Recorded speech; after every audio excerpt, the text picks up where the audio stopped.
Well, welcome to the Business Spotlight series. My name is Tanner O'Brien. I'm a senior partner here at Action Coach Central Texas. I'm sitting down with Alonso Mujica, who is the CEO and co-founder of Silabuz. So excited to be chatting about a number of different things here, but primarily entrepreneurship and this crazy journey that we're all on when it comes to building a business and a company and all the ups and downs and fun things that come along with that. So Alonso, thank you so much for taking the time, first of all. And then, maybe let's just start with a little bit of background. Give us the 10,000-foot view of who you are and tell us a little bit about Silabuz. Oh my God, that's a very tough one to start with. But well, thank you so much for having me in your Spotlight series. It's a pleasure to get the word out there on our story and our background. You already said my name, so that's already covered. Well, I was born and raised in Peru, so it's a bit far from here. My first language is Spanish, but my dad always loved for me to watch kind of like cartoons in English. So I guess that I tried to speak English since I was like 3 or 4. Not sure if being 33 years old, I'm still like trying to be successful speaking English, but I'm gonna give that a very good try. I have always loved computers since I was like a very young kid, maybe because my father had a small business where he assembled and sold computers to a small and medium business. And so that's why I got to try lots of different technology when I was growing up. I always liked kind of like selling stuff, I didn't get a very high allowance, middle class family, they don't have a lot, they didn't came from money. So basically I had to fight for everything, even get like a couple of bucks a week. So I had to sell stuff. And I love computers, as I already said. So I like doing things with my computer that I could sell, So so either it was like designing stuff in Paint and printing them out and selling them to someone, or if it was like recording mixtapes from like a long list of requests from my school friends, or either recording video games or whatever could get me like some money, it was very appreciated. So when I was finishing high school, I said, how can I mix my passion for computers, for technology, with my love for talking to people and selling? So I always thought that I would at some point in my life become a businessman or an entrepreneur. Like I wanted to build stuff rather than getting stuff that is already done more successful. I like to build stuff, and that for me was the main thing. So I studied industrial engineering, and from there I worked in very big companies at the time. Super good pay, learning experience, and everything. But I mean, it just didn't make my heart sing. So at some point I wanted to like build something, and it's been almost 10 years since the first startup experience that I had that was a complete failure. But I think that's the 10,000 feet view. Oh man, I love that there's so many questions I wanted to jump into. Before we do, tell us about the current company. Tell us about kind of what do you do today? What does Silabuz do? What do we do today? We help companies get the right person in the right seat at the right time. So that's kind of like the overview. Let me get into a bit of more detail. So we have a software that our customers use to recruit, hire, and train people in their companies. So it's powered by artificial intelligence. So right now, for example, if you want to hire one person, 2,000 people apply for the job. Imagine it's a blue-collar job. It's just a like specific case. And who has time to review 2,000 applications or 2,000 resumes? That's just impossible. So what the regular process would be is like you would check lots of information, or maybe spreadsheets, Excels, and someone would do it, and probably with a human bias, or probably maybe tired, or just at some point they wouldn't review them all. So the thing is that lots of stuff that is important for spotting if someone has potential or not are not in the resume. are in the kind of like evaluation of skills. So we help companies assess skill sets and potential. And lots of the times, the people that we help them filter for the final stages of the process are people that in a traditional process would be overlooked, you know? So that's totally aligned with the purpose of the company. That we like to help people with the right mindset and the right potential to get the job of their dreams.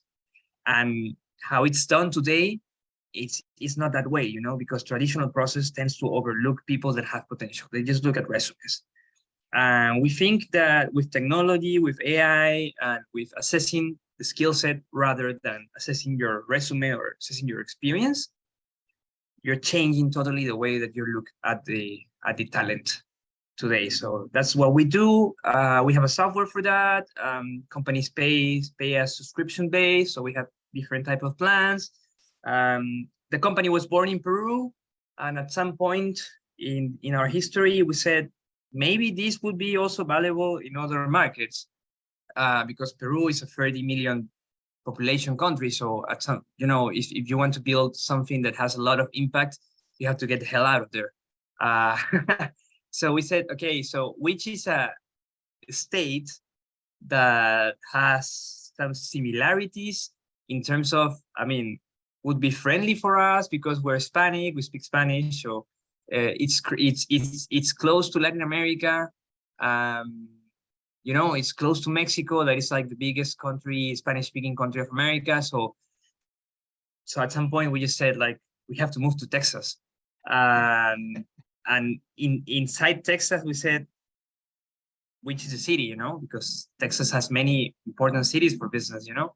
And we started reading a lot about Austin.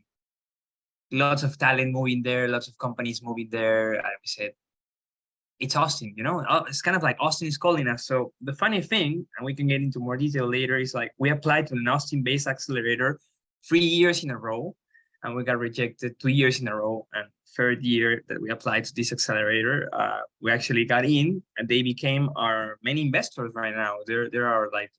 They help us with the whole relocation thing, and with actually like taking our company to the US. And yeah, so that's where we are right now. Oh man, well you picked a great place. The influx of yeah, businesses, of people, of talent in general over the last 5 years has been insane. Really, really cool to see. So glad that y'all ended up here. Um, God, I've got so many questions. Where do I want to start? When looking at Silabuz, so your primary customer, the primary individual or whatever that you would work with, is it primarily companies, or do you have a solution that's kind of on the individual side as well, in terms of like, if I'm looking for a job, would the software be assisting in that process, or primarily for, I'm an employer and I need to solve some solutions of making sure that the we've got the right people coming into the funnel that we can start to have conversations with? It's basically targeted to the employer, to the company. I mean, the individual is the user, but the most value that someone would get from this is if you're like an employer. Perfect. So with that, bigger companies, smaller companies, more technical focused, more uh what's the word I want to use? I don't want to use just like blue collar in general, but high skill versus lower generalized skill, like high, what areas do you specialize in the most? Like what work tends to work the best for the solutions that you offer?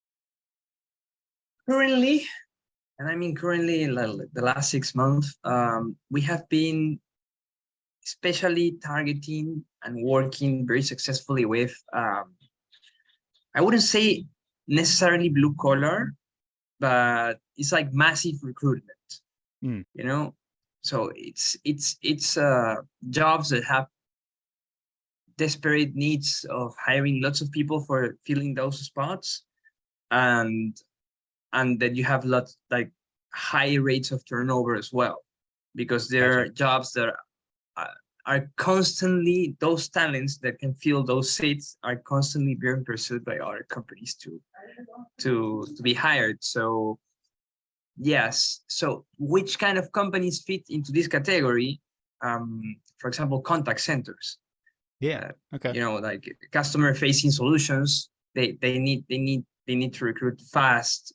Whenever they have a new customer, they need to recruit fast. For example, also, um, for example, software development companies, the software factories like dev shops, Okay. those type of companies also tend to recruit a lot of talent. So they are using our software for um, the skill set analysis. And we're looking into a very interesting, this is a hypothesis, of course, because it's not fully tried, but a hypothesis that we have is that currently in the US and the US border with Mexico, you have lots of manufacturing companies that are opening shop due to Hmm. um, due to the US needing to have like the supply closer to the consumer. So in that, lots of blue collar job posts are opening, Hmm. and you have a very low unemployment rate in those type of jobs right now. So with the demand that of talent that will be needed, um, there's going to be a supply problem. So you're gonna companies are gonna start looking not from people that have already like the resume in place, but from people that could do the job. Maybe they haven't done it before, but they have the skill set and the potential to do the job. So that's something that we're looking into. And I mean, we're a startup, so of course we like is very like understatement. Like we love doing annual big contracts. That we have a couple of those, but those decision process can be longer. Yeah. So what we're targeting in this stage of the company is kind of like medium-sized business. Either the business manager or the general manager, the CEO, can take decision in not such a long period. So we're trying to get the ball moving very fast. Nice. But actually, that's a perfect segue. I always love to ask a few questions around marketing. It's For one of those sure. areas that, yeah, every business needs marketing to be successful. It's not one of those areas that everybody is, super good at. So what has been your philosophy to marketing for this business? And what have you found that maybe has worked pretty well and other things you've tried that are like that did not work for our industry? Okay, yeah. I'm thinking about it. What has worked well for us is kind of like industry events. Hmm. For example, the last time I got lots of leads, it was like I just attended kind of like a businessman or business people conference regarding talent. And so I was there, and I was not necessarily selling. I was just like meeting people. And I guess I met 10 people, and from those, 5 were actually potential customers, and they didn't know. We were just grabbing like a cup of wine together, or having a very interesting conversation about it. So that is a good channel for us in general. Of course, that's not like super like scalable, but whenever you're gonna set your foot in a new market or in a new city or a new industry, that's a very good one. Um, Content in professional social media has also been very good for us. Hmm. For example, on LinkedIn, we tend to post either case studies or either pieces of content around what our values, our value proposition. It's not that we're selling. It's like we believe that the correct way for people to look at their career should be this one, or we believe the best way of building, I don't know, the tech pedals is this one.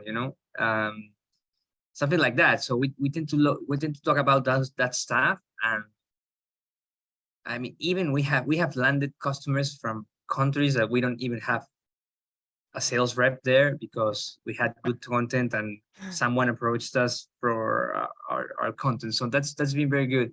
And from there, we started like we set a rule for some months to say like, hey, the founders, we should be posting content like value added content like every once in a while, like, with some like cadence that's like predictable, and from there, like whatever contact that added us or that started like sending us messages, not to sell because there's a lot of people selling on LinkedIn and we don't necessarily like that.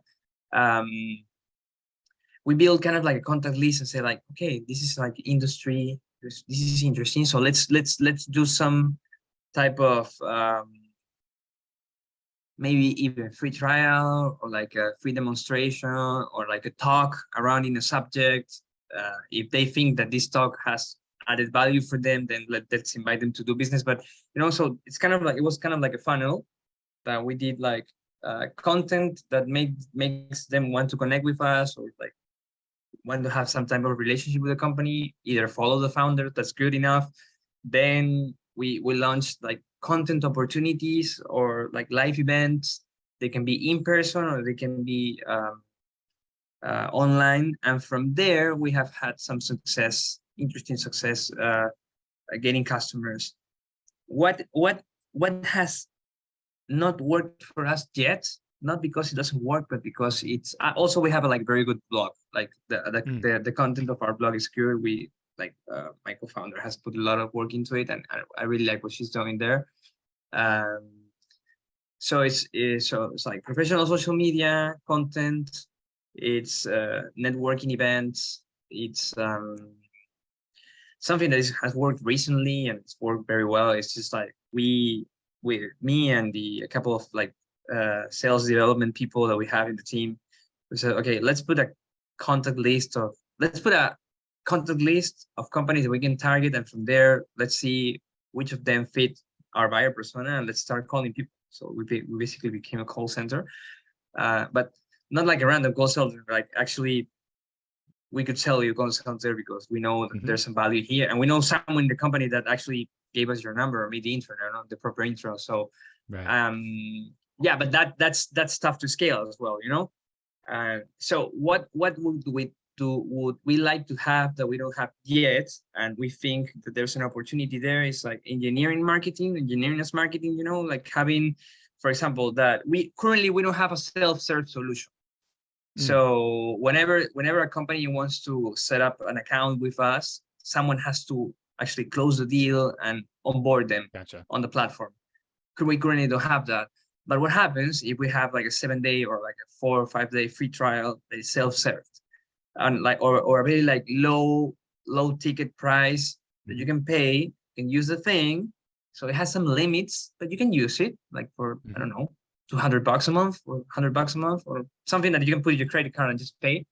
And it's basically self-serve, and we from there we can take you like to the whole journey, but and that would be scalable because that is not limited by the slots in our calendars, So that's something, the kind of like self-serve, low, like entry-level engineering marketing fee. That's something that we haven't been successful doing yet, but we have our eyes set on that. So yeah, so that's a bit of how we're doing it right now. No, I love it. That is, for those that are, watching this, listening to it later, Alonso just gave a whole bunch of really good information when it comes to like looking at what are the different channels within there, what has worked, what are some ways to scale, what can and can't scale. Like this, these are the right types of questions to ask when it comes to thinking about marketing and thinking about marketing long term. So I appreciate you kind of sharing some of your experience there. With some of the time that we have remaining, I want to go and just kind of pull on a thread from, this journey that you shared with us to get to where you are today. And you mentioned in there that it's been approximately 10 years since kind of starting first startup, that sort of thing, and having something that failed along the way.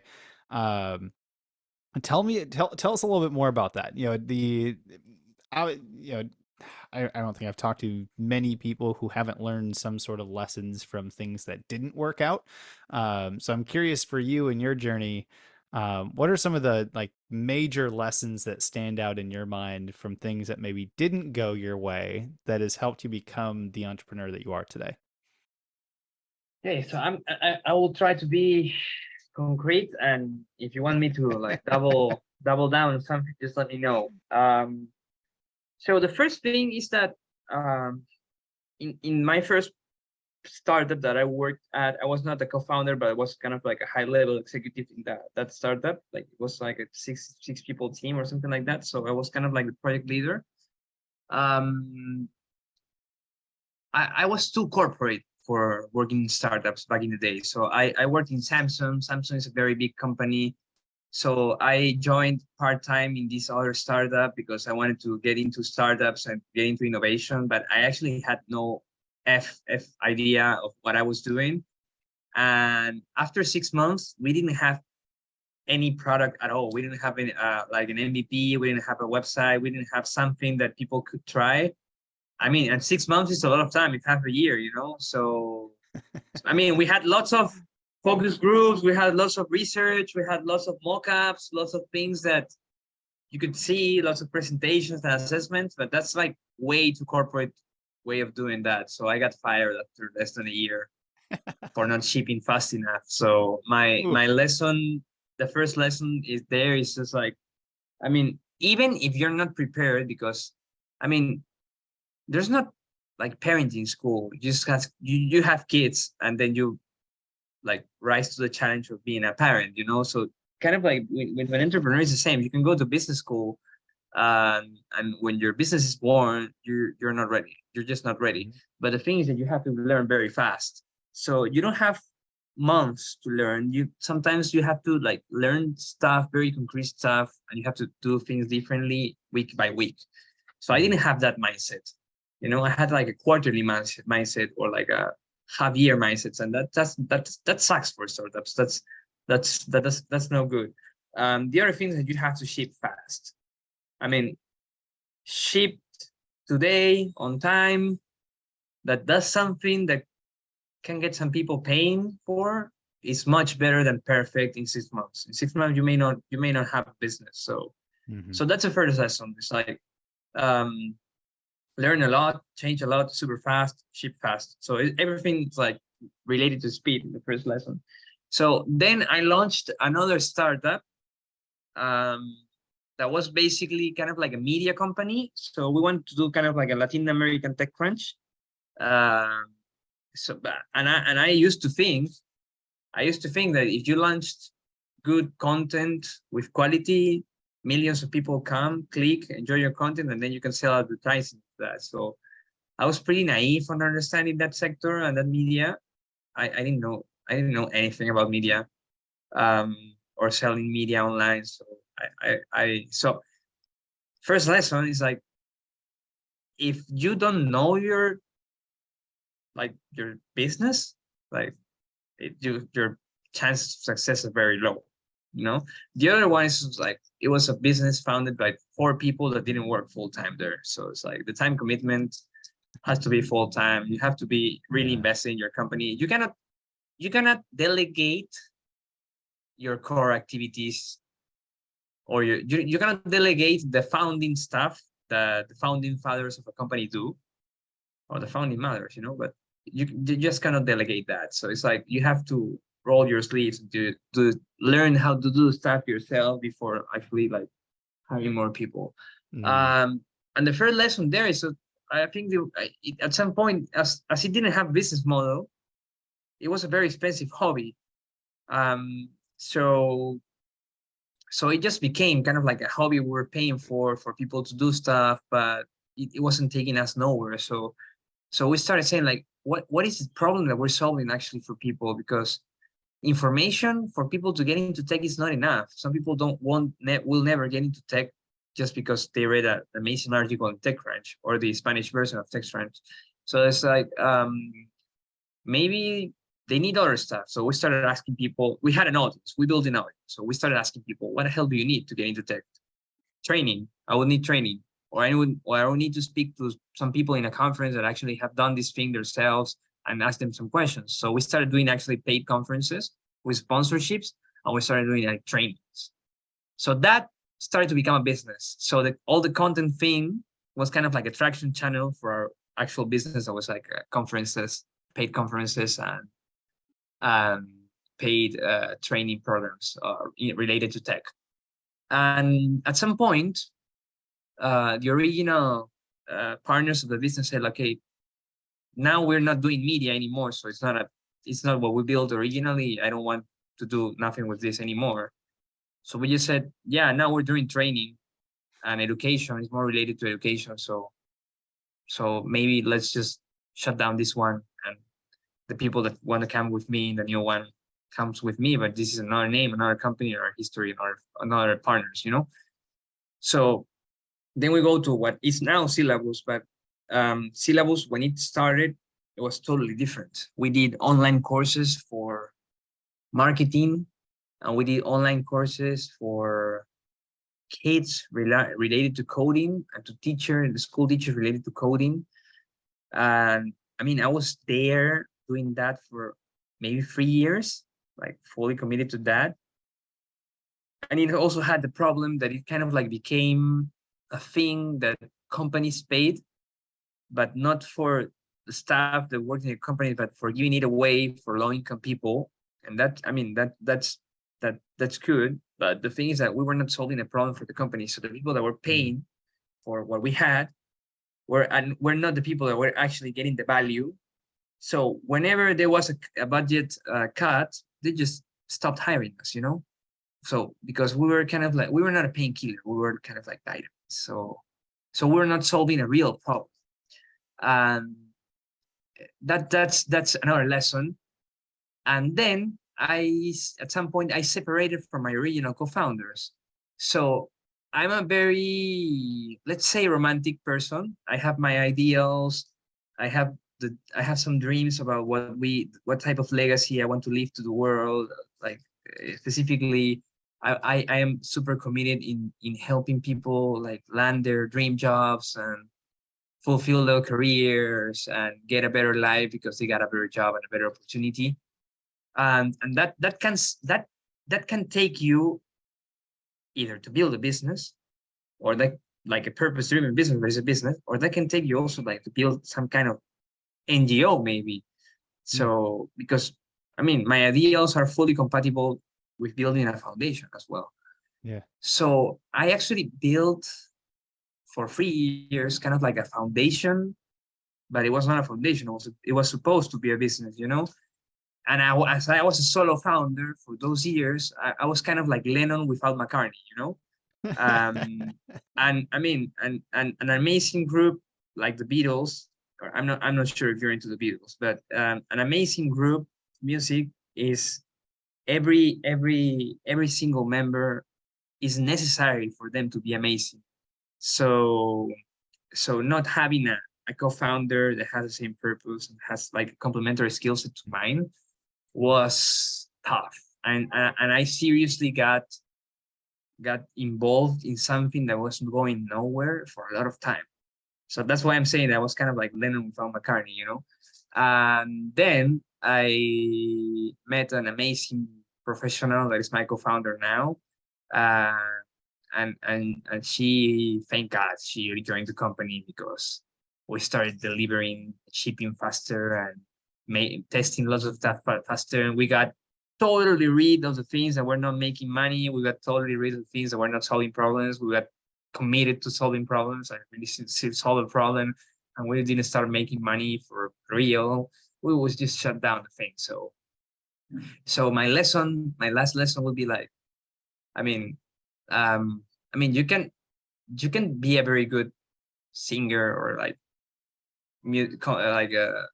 but it's not the same to be like single than being like a band. It's like you need band. If you want to build amazing stuff, you need a band. You need a very good band. So yeah. This is hard enough. Don't do it alone. There's people that are successful in doing it by themselves, but I wouldn't do it again.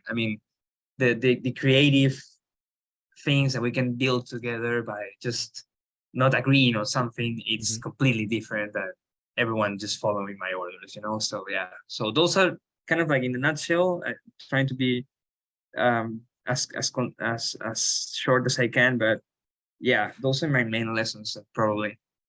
Those are incredible lessons. Like this is full pause for everyone that's watching this. Go back, like pause parse out all of that, because there's so many lessons in there. And I wrote down a handful of things, but one of them being the what problem are we solving? Getting super clear on that. Not doing it alone, having the right people around you, whether it's co-founders, etc. Yeah, there's some very big pieces in there, and I appreciate you kind of going through that in detail, because I think there's a ton of value in what you just shared. I do want to be respectful of time Thank you so much. that we have here today. So I want to pull just a few more nuggets out if we can. I've got a handful of kind of rapid Sure. fire questions I love to kind of start these that wrap up the conversation with. So we'll go best of our ability, top of head answers. I know we could go a little bit deep on a couple of them, but best we can on top of head Um, answers. So yeah, got sure. four of them here for Let's you. do it. First one is, when you look at your journey so far, what would you say is your key to success? Wow.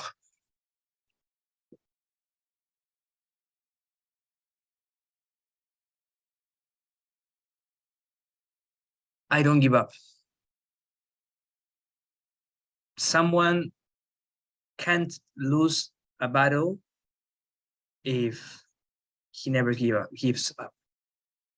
I like that. If you could give just one piece of advice to other entrepreneurs, what piece of advice would you give them?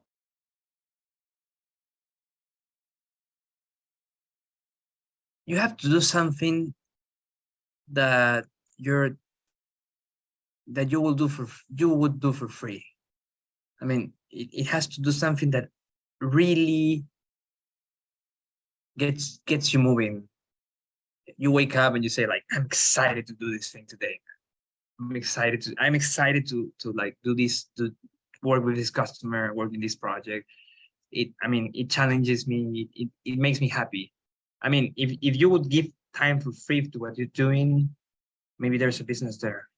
Maybe Mm, there's value there. There's someone that will pay for that, But it has to be something that really gets you going. I love that. What's one book that you've either read recently or are currently reading?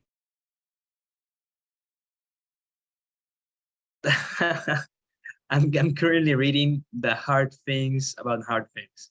Ooh, that's a good one. It's yeah, from Ben Horowitz, that I think for this specific moment in our journey, it's just a perfect book. Love that. That is a good recommendation. I will make sure I make a note of that in the video description below. Kind of final rapid fire question, kind of a fun one I like to throw out there. If you could choose just one area in your business that you could go and sprinkle some magic dust on, and immediately overnight it's like 10 times better than it is today, where would you choose to put that magic dust?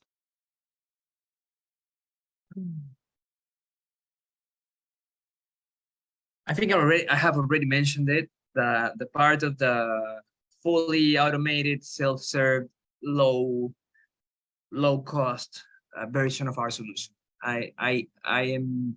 It's a hypothesis, but I really think that would help us a lot in terms of being able to show the value much faster and to more companies.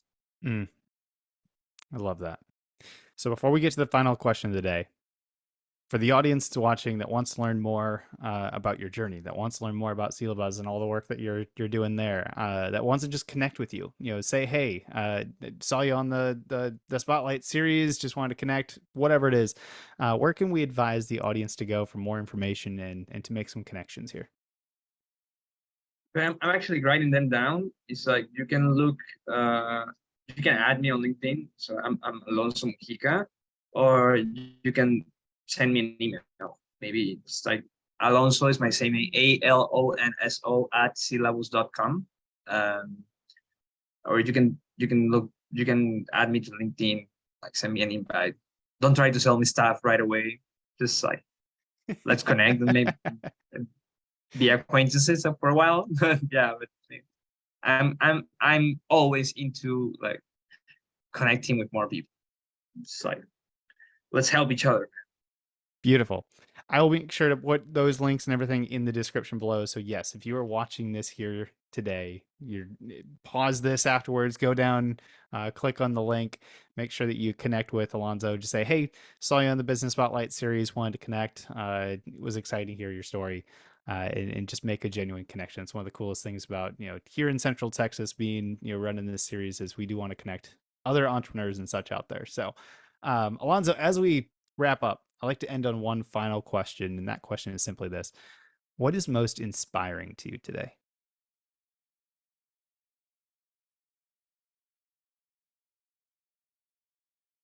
Hmm. This is top of mind. It's two things, but they're totally attached. Is help people get the right job at the right moment, because that completely opens. I don't know if you have seen this movie, Everything Everywhere All at Once, I haven't seen it yet. but It's okay, on my you list. should. You should. But let's call it more like multiverses, you know. Mhm. So a completely different path, possibilities open, like a completely new door opens in your life if at the time that you are eager to learn and to tackle new opportunities, you get like an opportunity. Mm. So lots of times the difference in the life cycle of someone, it's someone giving them a shot, you know, and and with that, lots of possibilities come from for him, her, their families, future generations, for getting a shot, you know. Um, so that really resonates and motivates me to do my job, because if we keep building amazing software that helps companies get the right people, like um, hire the right people and build amazing teams, we'll helping thousands of people like open a completely different possibility of life, you know. And that also applies for me.